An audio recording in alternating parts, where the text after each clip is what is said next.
Hello and welcome to Reality Recapped, where I recap all of the trashiest reality shows. If you're new here, welcome. My name is Heather. I have a bachelor's degree in psychology, and it's through that lens that I watch these shows and make my comments. Of course, I have not met with any of the people on this show, so everything that I state is simply an opinion. My channel is a little bit of education and a whole lot of snark.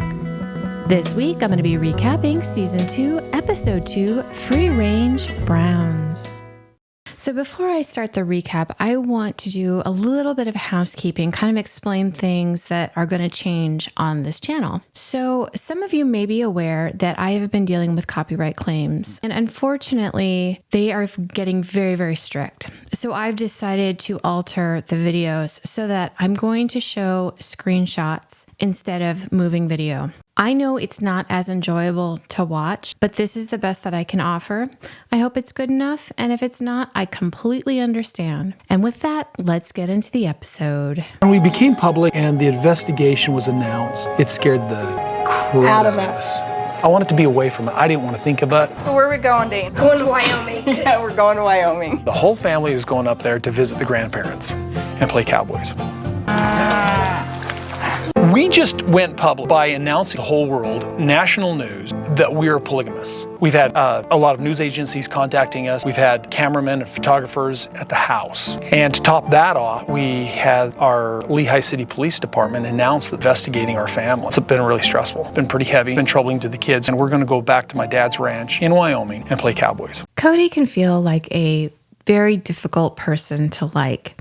He's pretty obnoxious. He's pretty narcissistic. He definitely likes a lot of attention. He's very hyper and kind of chaotic. But I want to give him credit where credit's due. Whether you think polygamy is right or not, stepping forward and potentially facing jail time for doing something illegal, and standing your ground and being visible, that takes a level of strength and probably faith that I do not possess. There is no way I would put myself in a situation like that, nor would I put my children in a situation like that. So I really want to give credit where credit is due, and not just to Cody, but to the whole family for being willing to come forward for something that they believed in. It's somewhat ironic that now Cody says he doesn't really believe in polygamy anymore, and sounds like he's wanting to be more monogamous than polygamist, which I'm hoping isn't true.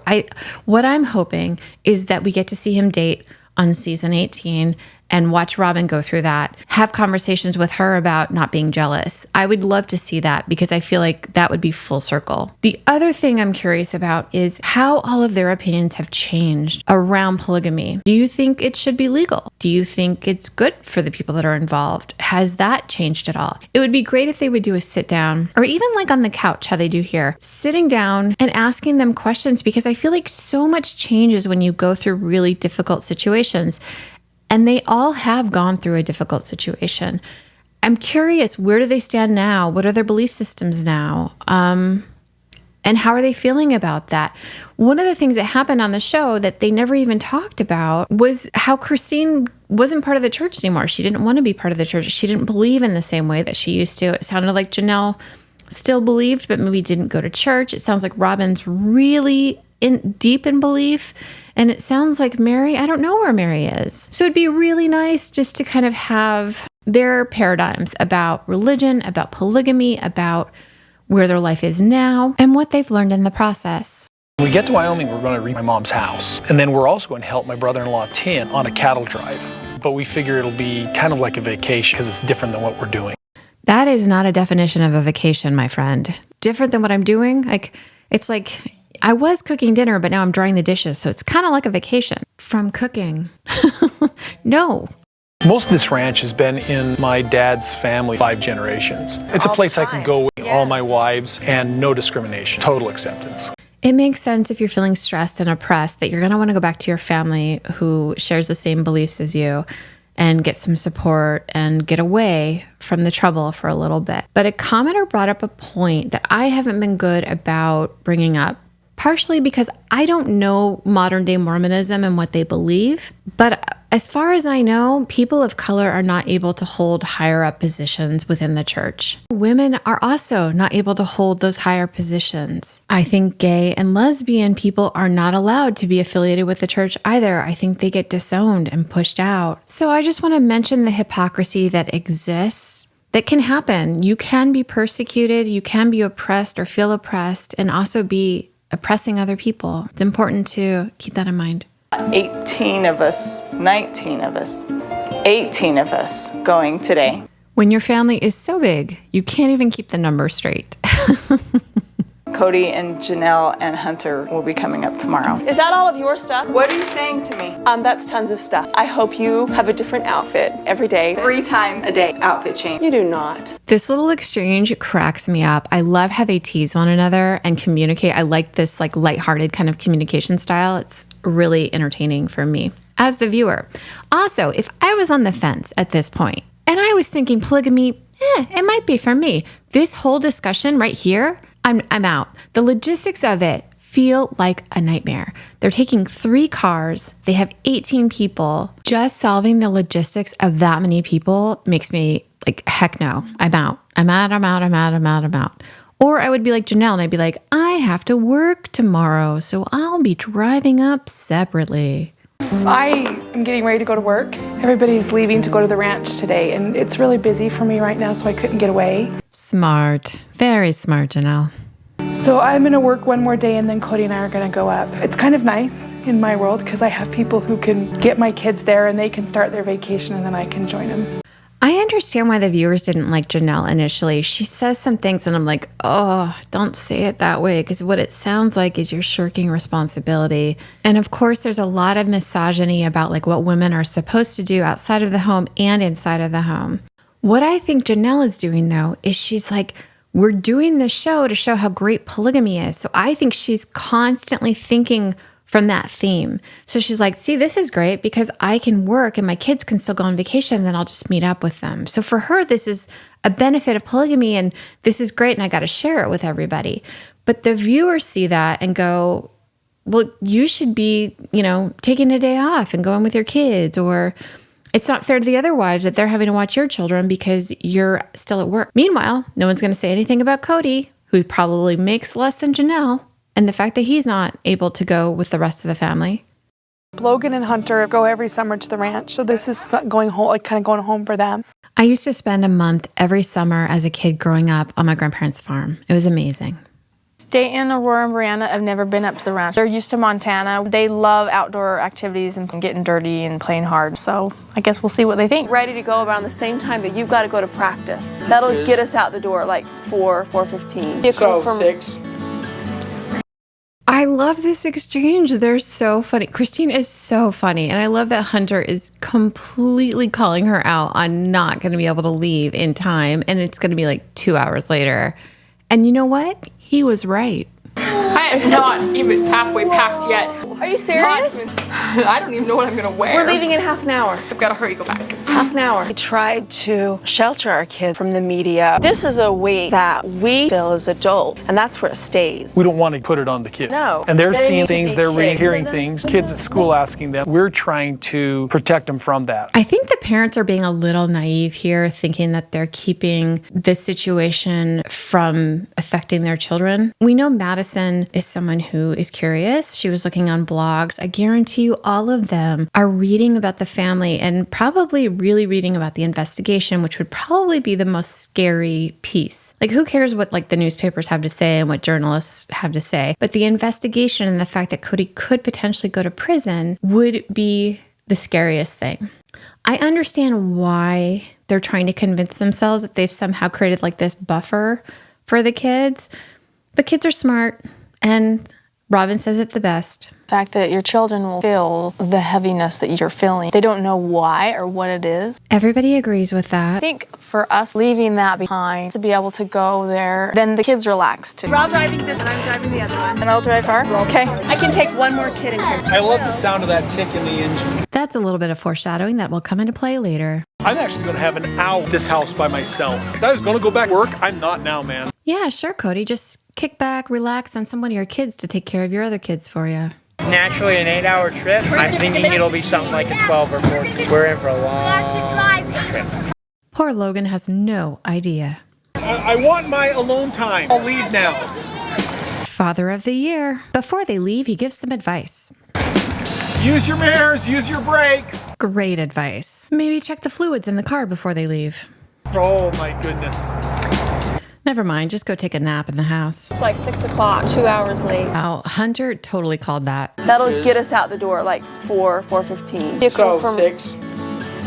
Driving up this mountain, the car started just making this horrible like noise. It's a riveting reenactment.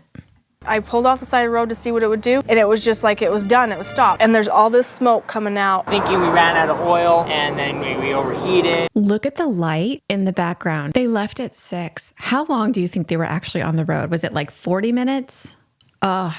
It was like its last breath and no resuscitation. So the car won't start. Now we're just gonna wait for the tow truck and the rental vehicle. Leave it to us to have drama. We ended up getting a rental van, big hotel on wheels for the kids. They loved it. So we had to just load all the stuff, take everything from the Suburban, put it into the van, and then we were ready to go again. Okay, so good problem solving. They figured out how to get a rental van to meet them there. That's fantastic. The tow truck took the car back. So the next day we meet up with Cody and he tells us. Broke down last night. We got a tow truck to tow it to Rogers Automotive, and we're going to go and actually find out what the diagnosis is. I shouldn't be surprised, but I cannot believe he's driving a motorcycle. How many children do you have? Do you even have life insurance, sir? Yeah, it looks good from here. The motor shot. The motor is shot is one of the worst things you could hear from a mechanic. Either that or your transmission needs to be overhauled. Those two things. But Cody, we can tell, knows nothing about cars because he asks... And the radiator? It might be worth replacing that radiator too. I think in this moment, the mechanic understands that Cody is not prepared for the amount that he's going to be told it's going to cost to fix the car. Well, what's it going to cost me? $5,163.69. Wow. Yeah. I don't think I could replace it or even come close to replacing it for the amount that they want. I've just got to talk to the family. Oh, okay. All right. Thanks, sweetie. Bye. Grand total is $5,164, thinking we're done, and we just have to get a different car. Oh, that just makes me sick. Just all of a sudden the engine's gone? Ugh, what a horrible start to their trip. I would guess that $5,000 is more than what most Americans have in their savings account for emergencies. Like, that is substantial. And they have so many kids and they just started this show. So like, oh, I hate these unexpected expenses. They are a nightmare. What I think is interesting is looking at all of the women now and their financial situation when we meet them. And now knowing that like Christine just bought like $1 million home with her new fiance. I don't think they've gotten married yet. It's just crazy how much their life changed as a result of the show, as a result of all of the money that they got from being on the show. It's night and day. When we get to Wyoming, I'm going to repaint my mom's house, help my brother-in-law Tim on a cattle drive. It'll be hard work, kind of like a vacation, because it's different than what we're doing. I'm sure the kids love to go back and see their grandparents and be on the farm. I'm sure they had a great time and it probably was really good for all of them. But how upset would you be if you were one of the wives and you just watched him go on a very extended vacation with Robin, and then he's taking you on a vacation and it's essentially a working vacation with the rest of the family? So... yeah, he knows what a vacation is. Most of this ranch has been in my dad's family for 5 generations. It's a place I can go with all my family, all my wives, no discriminations, total acceptance. I understand that in stressful times, especially when you know that there's a criminal investigation into your family, you want to be surrounded by people that really support you. And I totally get that. But I also think Cody is very selfish to go back to his family's roots and expose them also as polygamists while he's undergoing a criminal investigation, and we don't know the outcome of that. I'm guessing that the family initially did not want to be involved in any of this because when he was being interviewed on the Today Show, when asked about what made him become a polygamist, it wasn't because his father was a polygamist. It was because he had his own faith, his own belief, and he didn't even talk about his parents. That leads me to believe, and this is... who knows? This is just a suspicion that his parents didn't want to be outed. They didn't want to be part of this show. They wanted to still live in secrecy. But by Cody going back and filming with them, he is exposing them publicly. Everybody put your hands in a Y. For Wyoming. Wyoming is a W, Robin, not a Y. You said put your hands in a Y since we're in Wyoming. Sorry. Are you guys okay? Everybody buckle up, please. All right. The rest of the family, they all left the day before we did. We actually had Hunter go with us. He had football practice. Oh, this reminds me how much Hunter loved football, that he didn't even want to take a vacation day early, and how upset he was when he was forced to move to Las Vegas with the rest of the family, and how upset he was that he wasn't able to stay with his team. We've never left on time before. Like never? Ever? And most of the time it's my fault. No one's surprised by that, though. My mom and dad bought this ranch. My dad developed acres and acres into actually good farmland. Wait, didn't you also just say that this has been in 5 generations of your family? Most of this ranch has been in my dad's family 5 generations. So do you see why I'm confused? So I guess maybe his dad bought extra property and then added it on to the generational ranch? I don't know. It's weird, but this house is in pretty bad shape. I grew up in the Mormon church. We were not polygamists. Mormon church doesn't practice polygamy anymore. So the whole polygamy thing, vast gulf between the 2 religions. While I was serving a mission, my parents adopted polygamist faith. My mother developed a belief in the polygamist lifestyle long before she ever entered into it. It was her belief that she taught me that actually opened my mind to it. So I think my mom was a total force behind my dad coming into the polygamist lifestyle. There are multiple families who the driving force into the polygamist lifestyle and into the Mormon fundamentalist faith, that driving force was actually the woman, the matriarch, the first wife. My mom actually went so far as almost saying to Dad, I am moving to another state because I want to embrace this faith and this religion and this lifestyle. Are you coming with me? I have a really hard time believing that. I'm not saying it never happens, but believing that women are like, yeah, this polygamy thing sounds great. And I'm going to talk my husband into it. And I'm even going to threaten that I'm moving to this other state. Are you coming with me to live this great lifestyle or not? It just, I don't know. I'm suspecting this is a little bit of a twist on what really happened. I can't imagine Cody's mom, after at least 22 years of marriage, saying, you know what we should do? We should add more women into our family. It just, I have a hard time believing that. Maybe it's true. The other thing that I've noticed is the story has kind of shifted. When Cody first told us about learning about polygamy, this is what he said about it. When I was about 20, my dad converted to a faith that embraced polygamy. Now, this may be just splitting hairs, but initially, season 1, episode 1, he says that his dad converted and became a polygamist. Season 2, episode 2, he's telling us his mom converted and then converted his dad. And then now he's converted too because she reasoned with him and helped him see the light of how great this polygamous culture is for her and that he should embrace it too. Again, I could be completely wrong here, but what it sounds like to me is they got feedback about the sexist kind of nature of the lifestyle that they're living. And this is their response to it. This is, hey, it's not even sexist. It's the women that want it. It's great for them. And we've watched the show. We know it's not terrific for the women. Now we're going to go back to Mary talking about all of their travel arrangements to go up to Wyoming. We left Thursday night at 6 and the SUV broke down. Ended up staying overnight. Drove all day, had so many stops that ended up staying at a hotel again. So we didn't get up to the ranch until Saturday morning. Cody and Janelle had left a day after us, and they got there about an hour after we got there. There's a lot of different ways to travel. And I respect that, this is a family and that this is how they're choosing to do it. But oh my God, this would drive me crazy. How about you? If you're going to do a road trip, what is your style? Are you like, we'll just drive until I want to stop and then we'll check out different places and we'll kind of let whatever we find or whatever interests us kind of, change and morph how long this drive's going to take? Or are you someone who's kind of like me, who maybe you pick out one thing you want to see along the way, you stop at that one thing, but for the most part, you're trying to get to your final destination as soon as possible.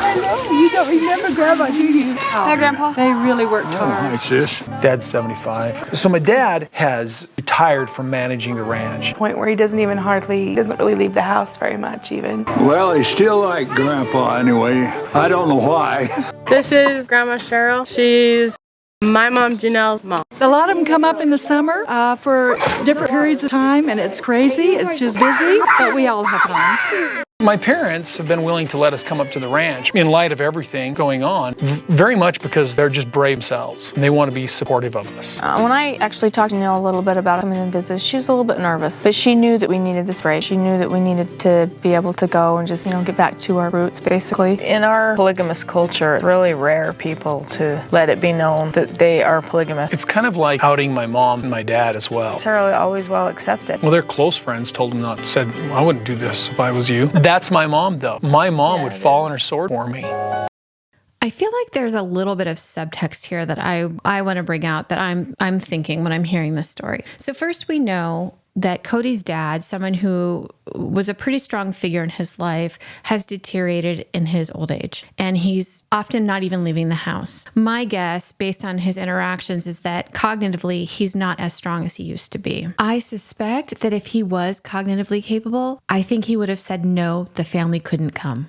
So there's that piece. The second piece I want to talk about is, they're coming up to hang out at their ranch when they're under investigation, and they're outing them by coming to this ranch. And because Robin called Cody's mom to talk her into them coming, that's the subtext of what she's saying. And their friends are telling them, don't do this. This is not good for you. And again, you guys, we don't know the outcome at this point. He is under investigation. He potentially could go to jail. He could be charged criminally. I really feel like what Cody is worried about is Cody.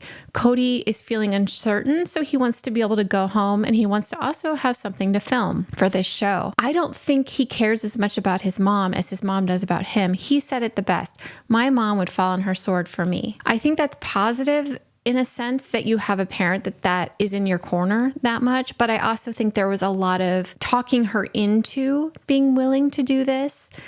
And I don't think it was fair of him to ask. This is just my opinion. And later on in the episode, we'll kind of go into that a little bit more. Cody brags about the fact that she'll give me anything. She'll do anything for me. It's really important that you don't do that for people that don't care about you and your own safety. And I don't think Cody does. I would never ask my parents to do something that could potentially land them with criminal charges or be put in jail, ever. But he's just like, yeah, she's my mom. That's what she does. No, dude, you don't put your parents in that situation. You don't ask your parents to do things for you that they're not comfortable with. You don't push your parents in that way or other loved ones in that way. So that's just my opinion. I could be completely wrong. Did you have the same takeaway from this? When we became public and the investigation was announced, it scared the crud out of us. My mother called me and said she was concerned. She was praying for me. The heaviness of the police investigation wasn't something I want to put on my mother or my father. And so it wasn't something that we discussed there. I wanted to be away. I didn't want to think of it. I'm not going to put it on them either. You ignorant fool. You essentially just put your parents, or could have put your parents in the same exact position that you are now under.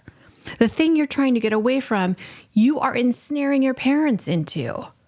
Stuff like this just boggles my mind. Like, why on earth would you do this to your parents? Why on earth would you ask this of your family?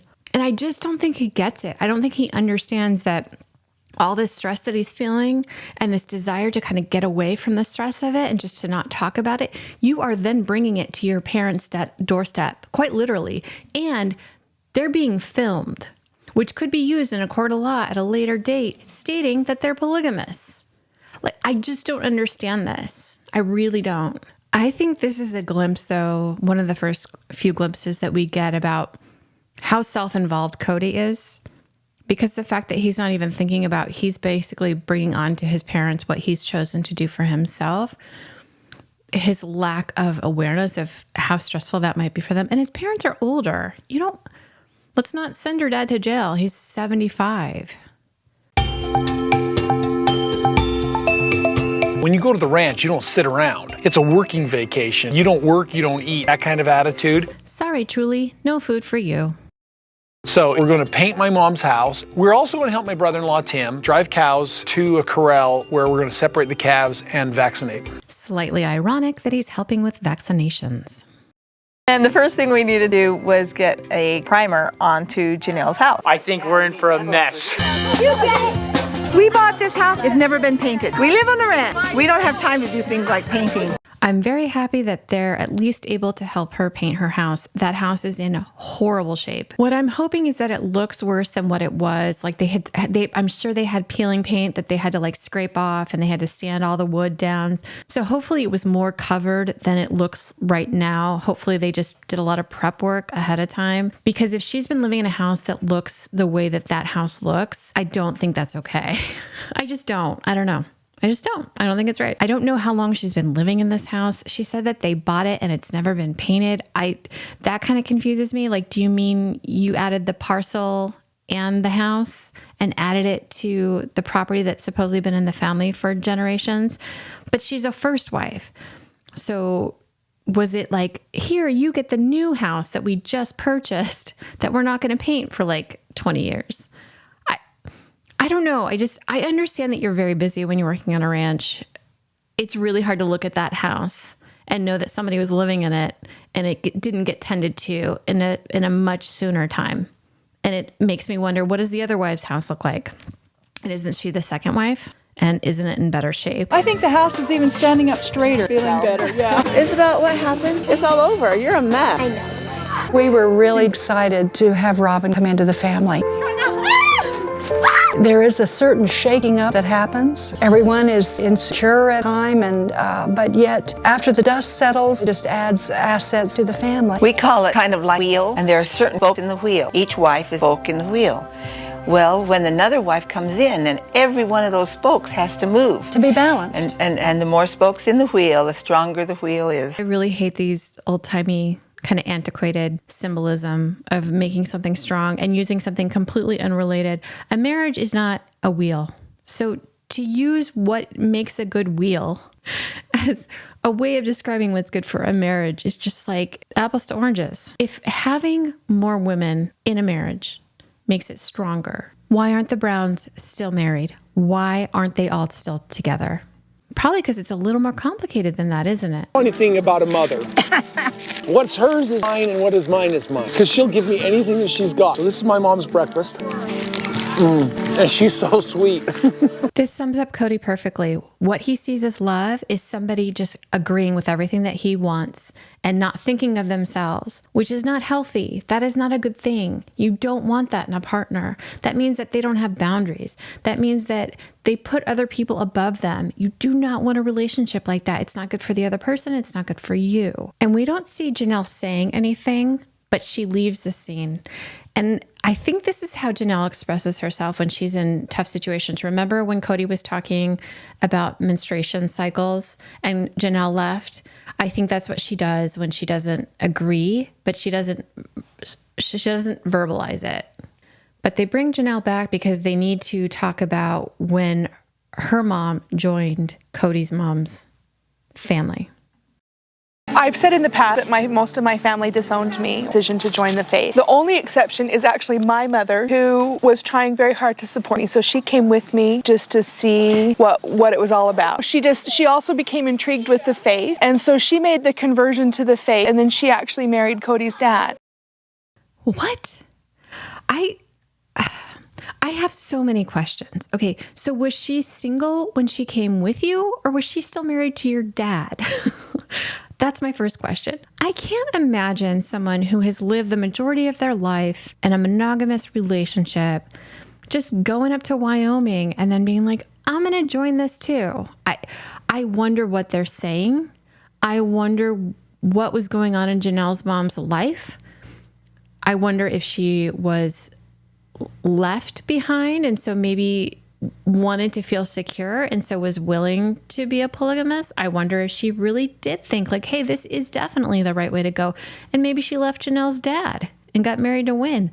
I don't know. This, to me, it's so funny because this happens so much in the show. They tell us this snippet of information and all I have is like a million questions to ask them. One thing I want to know, were you single or were you in a relationship when you went up to Wyoming and met Wynn? Do you speak to the remainder of your family? And just Janelle now, are they now on speaking terms with everybody or are they still estranged? And can you imagine you lose your sister, right? Or you no longer want to talk to your sister because she's living in a lifestyle that you don't agree with. And then your mom goes and joins it too? Like, oh my gosh, I can't even imagine. That would make for some awkward Christmases, right? If they all still get back together. Yeah, I just have so many questions and no answers. Janelle, please call me. I want to talk to you. I would love to interview you. Help me understand what the heck is going on here. I got to know Wynn and became quite attached. Didn't work that way at first with Janelle. Janelle's mom met my dad, fell in love, and they got married about 3 months before Janelle and I got married. Wow. Okay. So this definitely trumps having a difficult mother-in-law. I'm not saying either one of these women are difficult as mother-in-laws. They both seem really great. But can you imagine being Janelle? And so like, you know, Cody's mom, who is your mother-in-law, is not happy with your mom being in the family and she's having a hard time adjusting, but she's your mother-in-law and you want her to like you. And then you've got your mom who is like, oh my God, I don't have energy for these family dynamics. I would never make it. Never. When Cheryl came in the family, I had a difficult time because I was jealous. She was beautiful. She was educated. She just was vibrant. And I took care of kids. She took care of Wynn. It was a difficult thing for me. Did this coincide with having to move into this house that was never painted, maybe? Some time, but we finally have worked through all of those. I consider her one of my very best friends now. And me too. Me too. She just is a delight to be around. It's like one of those joking things about in polygamous circles, and it's usually derogatory. It's not anything funny going on here. It was just a matter of circumstance. Things worked out, that's right. Each wife contributes to the marriage her own self, her own personality, and she is a strength in and of herself. But if you learn to look at it, what she's got you don't have is an asset. The fact that you don't have it is not a liability. And in the end, it's all very cool because we have some remarkable, beautiful children. They are their grandparents. See, it's so great. Grandma thing in a crest experience. What they're telling us is that this is a great lifestyle and that they're really happy now and they enjoy it. And hey, who am I to say that this isn't a great way to live? I haven't lived it. What do I know? I think the problem that I have with this, though, is just the inherent misogyny that's there that doesn't really get addressed. So if these women want to live this lifestyle, I get it. I just don't see it as beneficial for women. I'm not saying you can't make lemonade from lemons. So if you're in this situation, I'm not saying you can't find a way to make it the best possible scenario for you. But I also don't think it's really inherently, I think it's pretty unfair. I think having to share your husband with somebody else and being told that you being jealous is a spiritual flaw that you have that you need to contend with, at the very least, is very problematic. And I wouldn't want to be anywhere near anything like this. But if these people want to live their life this way, and they really do have free will, meaning that they have other options, who am I to say that they shouldn't? But it is really hard to hear them talk about this and not feel like they deserved more. Hey, hippie head. Hey, Uncle Tim is one of the most intimidating people I know. Funny, you can almost never tell when he's serious. When he comes up to talk to you, you listen. Can all kids do the cattle for a while? They can, and most fun when we get to the working corral. That sounds great. This is the difference between your ranch life and mine. Going slow. Tim says when you stress the cows out, Cows go through fences, get stuck in ditches, kids fall off horses, break arms. We don't scream at cows. We don't hit cows. We're nice cows. We're nice to cows. does anyone else feel like Tim is really just talking to Cody here? Yeah, he's telling the parents kind of what the kids should and shouldn't do and kind of offering parameters, but I feel like he's really focused on Cody. Like, Cody, you need to be calm in this situation. Let's not bring your frenetic energy into this cattle drive. Tim's style of managing animals, take it easy, and the humans and the animals don't get too stressed out. I wish Cody applied this to all aspects of his life because I think he really stresses everybody out with his intensity and he's all over the place. Many people have talked about the fact that he probably has ADHD. I totally agree with that. I think he does. So I have empathy that he has trouble regulating his energy levels, but doing all of that just really makes everyone else feel really stressed out. As a viewer, I feel stressed out when I'm watching him complete a task or pack for a trip or doing anything, really. Peyton wanted to get on a horse. I'm like, Peyton, it's got to be let. He's like, Mom, I'm experienced. You're experienced horse rider? Really? Oh, yeah, I'm fine. And honestly, he got on the horse. I'm like, wow. Like, yeah, I told you, I'm experienced. Some of the kids are just natural. Seeing Logan and Hunter, I had no idea why they liked so much. That's why they went the ranch life every summer. I had friends that had horses, so I had an opportunity to go riding a lot, and I was way too confident as a child around horses. I did really dumb stuff, like I would ride bareback or like without a bridle. I have been bucked off horses. I've been trampled over, and I'm really lucky I didn't get more seriously injured. I definitely should have been grounded severely a few times for just being really careless with horses, and not to put them at risk. It put me at risk. I just didn't understand how quickly you could get injured and how quickly things could go wrong in a way that can potentially be like a lifelong injury. Quarter mile apart or so. Where the homes are is probably 20 acres. There's a main road. Your mom has a house and my mom have a house. Quarter mile apart or so. Back at my mom's house, Neil and my mom were cooking up dinner. And then dump it in a scraper? We have learned to buy things that don't spoil in large quantities. Do we have any cornbread? Well, we've got potatoes. When you want a baked potato tonight? Yeah. One of the things I really appreciate about the kids is they eat just about anything I put in front of them. The only problem is fixing enough. That would be a tough skill to kind of master, is figuring out how to make enough food for everybody. And think about how much cooking you would have to do constantly on an ongoing basis, and the expense of feeding all of those kids. Wow. They have this tremendous companionship, so they're never alone. As long as the two of them are alive, never experience true loneliness unless they're away from each other. I know what he means, and I know this is another supposed benefit of this lifestyle, but I beg to differ. You can be in a room full of people and still feel alone. You can also be completely alone and not feel lonely. And instead of a polygamous lifestyle, you could just have a bunch of friends, and then you can go hang out with all of these people and have a great time and not have any of the barbs that are going to be there if you're sharing a husband. As Cody's dad, getting older, and Looks like they'll maybe outlast him. they'll probably outlast him. Are you all right? Yeah, I'm fine. That's right. God, that's your arm. Yeah, it's okay. I don't know. There's something about watching them make food for all the grandkids, and the husband's just sitting in the living room, not doing a dang thing while he's reading. So there's that.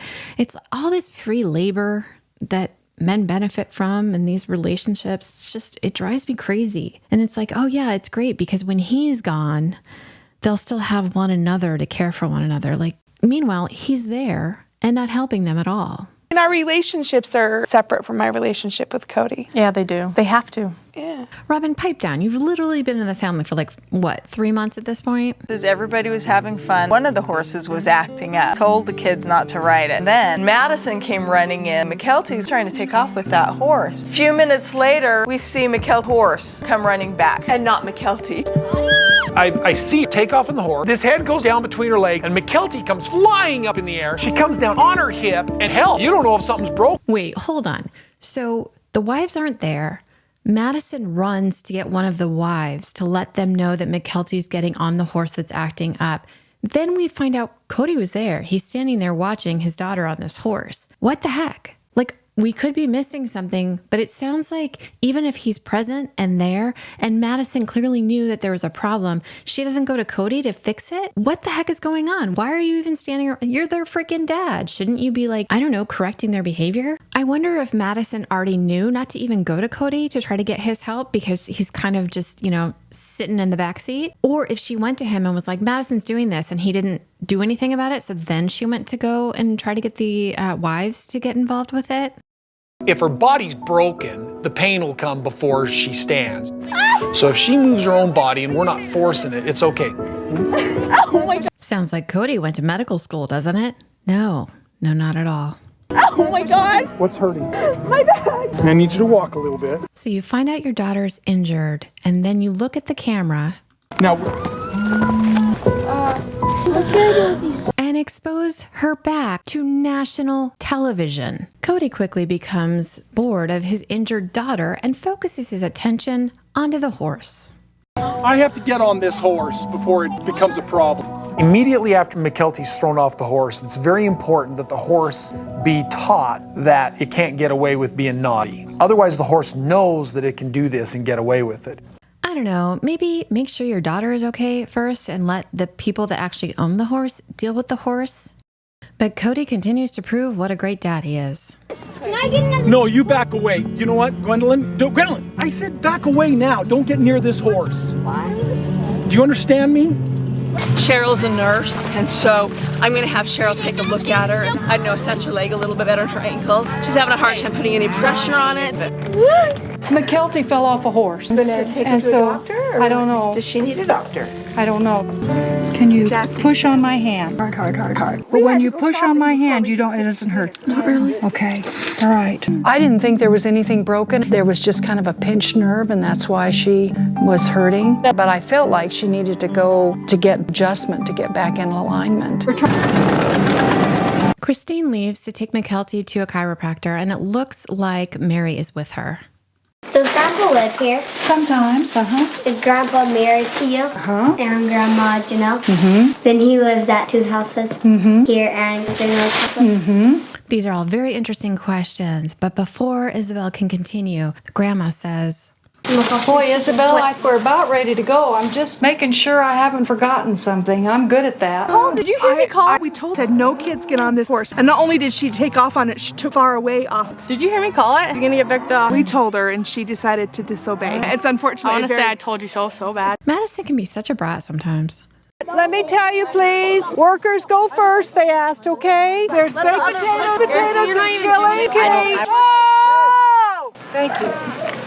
Okay, baked potatoes here, chili here. The chili is good. Food is very good. They enjoy the food by the campfire, and the next day, they rake up leaves and finish painting the house.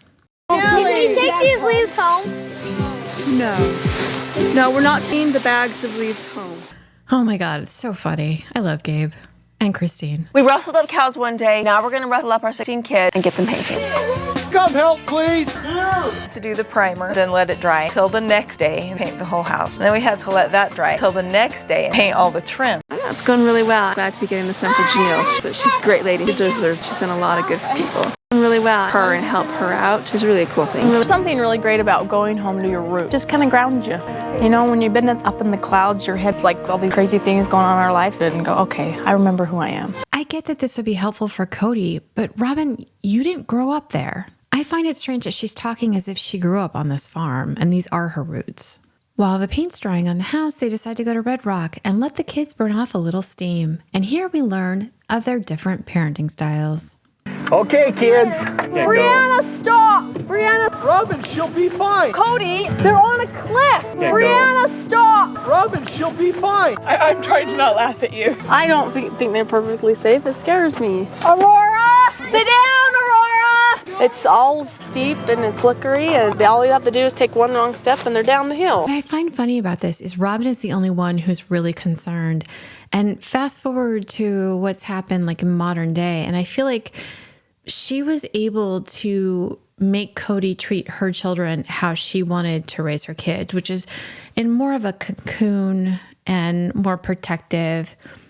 I don't like people that are super anxious and like freaking out all the time, and that's not my personality. So I would never raise kids like this.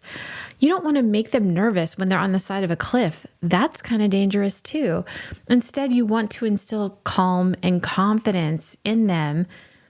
They're not wanting to get hurt either. So there's a built-in mechanism for them to be careful and to protect themselves. And I don't think freaking out keeps them any safer. I think it transfers your anxiety onto your children. Obviously, there's parameters where there's certain things that you shouldn't allow your kids to do, but I feel like this is very benign and the reaction is very over the top. My mom loves us very much. She wants us to be protected, and she doesn't want us to get hurt. This is tough because it tells us that Robin has set her kids down and kind of said, I love you and you're scaring me and this is not safe and blah, blah, blah. So I feel like what we're seeing here is just our first indication that this is happening. But I think this is a constant kind of conversation that they're having about safety. And I assume that Robin is probably, she has a little bit more anxiety than what is helpful. Maybe it just feels, maybe she's like a worrywart. And again, what the problem is with that is that if you worry, what you're doing is you're passing that on to your kids. You be nice, you be nice, you be nice. I'm always refereeing. My philosophy about children is that you're wanting to create people that are going to be good community members. And part of that is treating one another with respect. Does that mean kids are always going to be kind to one another? Of course not. But I think you kind of set an example, a model of how everybody treats one another. And you do that by how you speak to your husband, how your husband speaks to you, how you speak to your kids, how you allow your children to respond to you. So, but I also see the value in letting kids solve their own conflict to a degree. But for example, with Peyton, who was being a bully to his younger sisters and who was physically aggressive to them, that's not something that I would just let fly and make excuses for. That's something that I would step in and stop.